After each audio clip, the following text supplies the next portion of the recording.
Et alors peut-être que c'est intéressant aussi le témoignage d'Aurélie, puisque Aurélie est enceinte et elle va aborder également ce sujet avec nous. Bonjour Aurélie. Bonjour Brigitte, bonjour Bruno. Bonjour Alors Aurélie. moi, effectivement, je vais rejoindre pas mal de témoignages que j'ai entendus tout au long de l'après-midi par rapport à mon enfant. Ça me parlait de célibat, de couple et de grossesse. L'enfance, j'ai fait comme la dame de tout à l'heure qui a découvert ça en montant la corde. Mais le problème, enfin, pour moi ça a été un problème, c'est que je me suis toujours dit que si c'était bien, quelque chose aussi agréable et qui devait être bien, on nous en parlerait. Et le fait que personne ne m'ait jamais parlé de ça, je me suis dit que je faisais peut-être quelque chose de mal. Voilà. Ça, et du coup, j'ai mis un point d'honneur à suggérer ça à mes enfants, de pouvoir faire des câlins intimes, mais que ça reste dans l'intimité. Donc ça c'est quelque chose d'important. En parler pour lever le tabou, pour que justement... moi, mon adolescence, je ne me caressais pas, du coup, parce que... Merci Aurélie de dire quelque chose d'essentiel qu'on n'a pas dit finalement, nous, Bruno Ponsnard. Oui. La permission que donne le parent, tu fais, bien sûr, pas devant tout le monde, mais... Oui, parce que vous vous êtes senti un peu coupable d'avoir eu un plaisir qui était certainement interdit, quoi. Eh bien oui, parce que si c'était si bien que ça, on nous dirait de le faire. Alors, du coup, c'est bizarre. Voilà. Oui, notre éducation, elle nous cadre, mais des fois, elle nous contraint, alors parfois pour nous préserver, pour pas se mettre en danger, mais parfois c'est parce qu'on n'ose pas en parler, parce qu'il y a de la pudeur, parce qu'on n'apprend pas à être parent, on n'apprend pas à parler de sexualité. Vous savez, il y a eu un débat l'an dernier, ou il y a 2 ans, qui a fait un peu des tollés, où les enseignants criaient au scandale parce qu'on voulait enseigner la sexualité aux enfants. On ne va pas donner des cours de coït, des cours de pénétration à des enfants de 6 ans.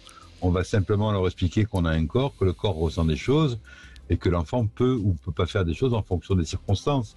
C'est pas de l'éducation sexuelle pour apprendre à faire l'amour à des enfants. C'est simplement leur dire, voilà, il y a ton corps, il y a des choses qui se passent, et puis si tu as envie d'en parler, on est là. Et si tu veux qu'on pose des questions, on est là aussi pour y répondre ou pour tenter d'y répondre. On n'a pas réponse à tout, mais donc c'est bien ce que vous avez fait avec vos enfants, de libérer leur parole. Là, pour le coup, on est encore dans ce phénomène de libération de parole qui à mon sens, est essentiel, ne serait-ce que pour s'autoriser. Voilà. Tout à fait. Le parent, il autorise l'enfant en faisant ça. Voilà. Et c'est vrai que si c'est pas expliqué par les parents, c'est que c'est pas bien, ça se fait pas. Vous avez raison, c'est ça les secrets de famille. Oui, c'est exactement ça. Et c'est important parce qu'au-delà de ça, alors tout à l'heure, Brigitte évoquait une partie de mon activité dans la criminologie, dans les problèmes de mœurs. On parle d'inceste, de viol d'enfants, de choses comme ça. C'est important aussi pour que l'enfant puisse parler dès qu'il y a quelque chose d'anormal, pour qu'il puisse dire aux parents, voilà, il s'est passé ça avec un tel. Donc, au-delà de la découverte du corps, j'en profite pour passer ce message-là. Quand on invite les enfants à parler, ils parlent de tout, y compris des choses graves. Donc, ça permet de faire beaucoup d'anticipation sur des choses un peu glauques par moment. Hein.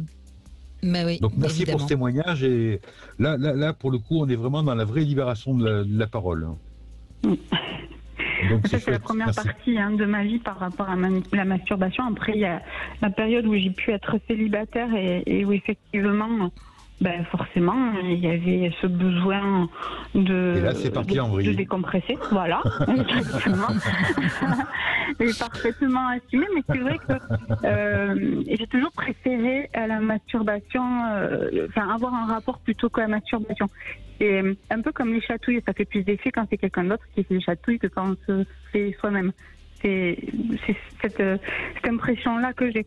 Donc aujourd'hui, avec mon conjoint, on aime beaucoup se masturber mutuellement et réciproquement. C'est ce que j'ai compris tout à l'heure. Et par contre... maintenant que je suis au bout de ma grossesse et puisque je suis à 10 jours d'accoucher, là, je pense que moi, je suis plus trop dans cette optique-là. Mais l'autre jour, mon conjoint, il me dit il s'était masturbé et du coup, j'étais frustrée de ne pas avoir partagé ça avec lui. Parce que j'ai l'impression que là, sur la fin de ma grossesse, ça va être ça, ma sexualité, c'est de pouvoir le regarder ou le faire avec lui. Et ça, c'était important pour moi. Mais j'ai accepté le fait que ce soit son jardin secret aussi. Chère Aurélie, il y a un temps pour tout. Et voilà, vous êtes sur voilà, le redevenir ou devenir, je sais pas. C'est le premier enfant? Non, c'est mon troisième.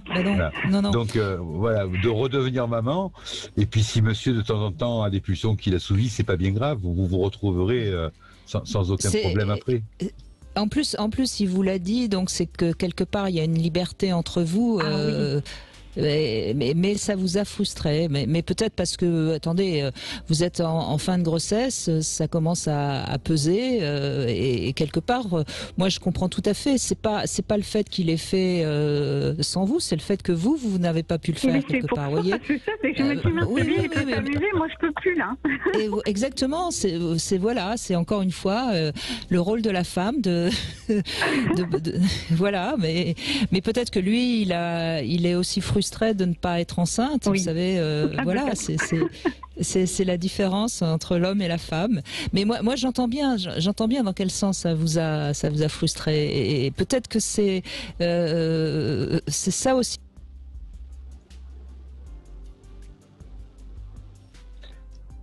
Alors, oui, on est désolé, il y a un petit souci technique. Oui, une coupure. Effectivement, Brigitte disait que on entendait aussi le fait qu'il y ait ce besoin de partager l'intimité. Et là, il y a une impossibilité pour le coup qui peut être ou physique ou psychique d'ailleurs. Hein. Et c'est intéressant votre témoignage de voir que même quand on est sur le point de devenir maman, on continue à vouloir être investi en tant que compagne, maîtresse, amante. C'est pour ça que je vous disais avec un peu d'humour, il y a un temps pour tout, et là vous êtes au bout de quelque chose qui s'appelle devenir mère, ou redevenir mère pour le coup. Mais c'est bien en tout cas que vous ayez cette facilité, cette liberté d'en parler entre vous. Hein, de pouvoir effectivement exprimer votre frustration, monsieur qui est capable de vous dire ben écoute, moi j'ai envie, ça me submerge, j'ai besoin, et donc voilà, je m'accorde une pause tout seul, et parce que ça entretient votre complicité, et oui, ça c'est important. C'est essentiel dans le couple. Beaucoup de couples se perdent de vue parce que il y a plus cette intimité-là, il y a plus ce partage. Et là, pour le coup, même si ça peut créer des frustrations ou des tensions, il est dans quelque chose de, à la fois de généreux, à la fois de limpide, et dans le partage, même si c'est partagé ce moment de solitude qui s'est accordé. Exactement. Voilà. Mais en tout cas, ouais, moi, je suis content des témoignages qu'on a eu aujourd'hui parce qu'effectivement, tout était très positif.